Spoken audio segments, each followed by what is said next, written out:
Israel 365 Action is running in the upcoming World Zionist Congress elections, known as the Parliament of the Jewish People. Held every 5 years, these elections help determine how nearly $1 billion is allocated to support Israel and Jewish communities around the world. The Israel 365 Action slate is focused on reinforcing Zionist values, stopping the push for a Palestinian state, strengthening the bond between Jews and Christians, and defending Judea and Samaria, especially in the wake of October 7th. With us now in studio today to share more about their platform are Tila Falek, the lead candidate on the Israel 365 Action slate, and Rabbi Pesach Woliki, the slate's spokesperson. For those of you who are unfamiliar with the elections that are taking place now, what are these elections and why are they so important? I'd like to start with you. Sure. Well, as you mentioned, there's an annual allocation of $1 billion of Jewish communal funds that gets distributed for Zionist education, Zionist programming, and all sorts of projects in Israel every year. So it's $5 billion for every 5-year election cycle. It's a lot of money on the line. And this money, when I say it's the Jewish people's money, these are funds that are generated by the assets of the Jewish people, our grandparents and great-grandparents who went around collecting money in tzedakah boxes in order to build this nation and purchase the land that became the state of Israel, set up these institutions, and it's still from those assets that this money is generated. And for far too long, the World Zionist Congress, because of the constitution of it, with different legacy organizations and all the Jewish communities worldwide participating in these elections, has been slanted to the left. And especially after October 7th, we see it as such a critically important thing to turn this around. Most Jews don't know how important these elections are. They think it's just some Jewish organizations getting together in a room and passing resolutions. But so many big issues that affect the lives of Jews in communities all over the world end up being directly affected by the outcome of these World Zionist Congress elections. And it's really a way for Jews around the world, and especially right now we're talking about in America, a third of the Congress is really seats from America, can participate in what happens in Israel. Now, Tila, what is the Israel 365 Action slate? What do you guys stand for? What makes it different from the other parties that are running?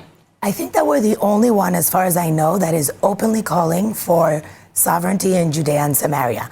And the idea is not just for it to be recognized, but also to promote the values of the biblical homeland and support the communities that are already there and to help them expand and strengthen the communities of Yehuda v'Shomron, Judea and Samaria, in a way that all Jews are involved in the building and expansion of these beautiful communities. And why was this such an important position to take for this slate, for the party? Well, we had an event in Washington, D.C. a number of months ago, and, for Judea and Samaria, where we brought together a few hundred Christian and Jewish leaders, to speak out against the calls for a Palestinian state and on behalf of sovereignty. And there was a reporter there from Reuters who asked me, he said to me, "Why are you so focused on Judea and Samaria?"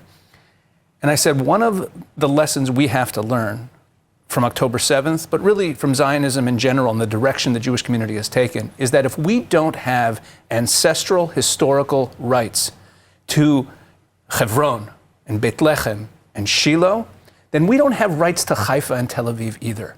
The bottom line is that the rest of the world sees us as interlopers, as colonialists. And if we cede the ground and say, oh yeah, we're willing to give up parts of our land because there's some other people that has some legitimate national rights here, if we're willing to do that, if we're willing to give hope to our enemies to believe that they can control part of our land, then in the end of the day, we lose the moral argument and we shouldn't really be here at all. So the bottom line is that we have to assert our sovereignty. It is only through the Arabs, the so-called Palestinians, getting the message that there will not be a Palestinian state, that the terrorism will cease and they will eventually come to terms with it. The path to peace actually comes through Israel asserting sovereignty and putting an end to this once and for all. Now, Tila, your tagline on this campaign is vote to stop a Palestinian state. Why is this such a core component? I know you spoke a little bit about it, but if you could elaborate more on why this is a core component of the platform for this party. So historically, there's already been different attempts for a Palestinian state. In 1947, the UN partition plan called for Jordan, for the Palestinians, or Arabs at the time, and Israel was for the Jews. It doesn't mean that one shouldn't be able to live in the other, which when you call for a two-state solution today, it actually disqualifies the ability of Jews to be able to live in the Palestinian side, but we have 2 million Arabs, I believe, that live in Israel, that are citizens of Israel with all kinds of rights within Israel. So we've tried this already with Jordan and Israel. We also tried it again with the Gaza disengagement, where we tried to give the Palestinians a land, and that didn't turn out so well, not for them and not for us. So in reality, if we care about the safety of Jews, and we care about actually the safety of Palestinians in Judea and Samaria, and to be able to give access to the Christians to the holy sites and all religions to be able to get to their holy sites, it could only be under one Jewish state, and that's Israel, because under Israel, everybody can flourish with whatever it is that they believe in, and real coexistence comes through living together, not by separating people. You know, you bring up an interesting point about access to holy sites, and in fact, Christians and Jews are prohibited from some of the religious sites, even under Israeli control, when we're looking at Al-Aqsa, the Temple Mount, for example. One of the things that you guys focus on in this platform is enhancing Jewish-Christian relations. Why was that a core component of this platform for you guys as well, Pesach? Well, especially since October 7th, but it's really been for the last 4 decades or so, it's become very clear that our only truly steadfast friends who aren't just in this for some temporary transactional, realpolitik reason, but our only true friends of Israel are Bible-believing Christians who see the state of Israel the same way Bible-believing Jews see the state of Israel, as the fulfillment of the long-awaited return of the nation of Israel to our homeland after thousands of years of exile. And those Christians stand with us firmly. And for far too long, the Zionist establishment has been very uneasy about evangelical Christians. They kind of keep them at arm's length because so many of the Jews in leadership positions lean to the left and lean to progressive politics, and they're uncomfortable with them, or they have some invented fantasy about why Christians support Israel, which I tell you, as someone who's been involved in Jewish-Christian relations for many, many years, it's news to Christians when I tell them, all the weird reasons that Jews think that they support Israel. They support Israel very simply because they say, oh, God fulfills his promises. The Jewish people are returning to their land. It turns out that they still do have a covenant with God, and they will be with us long term. And because the Jewish leadership, the establishment, has been so uneasy about the relationship with Christians, they've kind of pushed them away.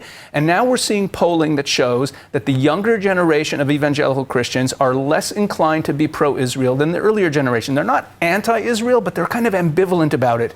And that represents a massive failure by the Jewish people. If for 40 years there's been this growing Christian Zionist movement, and all that's happening now is that it's aging and the younger generation has not been engaged, it's because we have not invested in the relationship.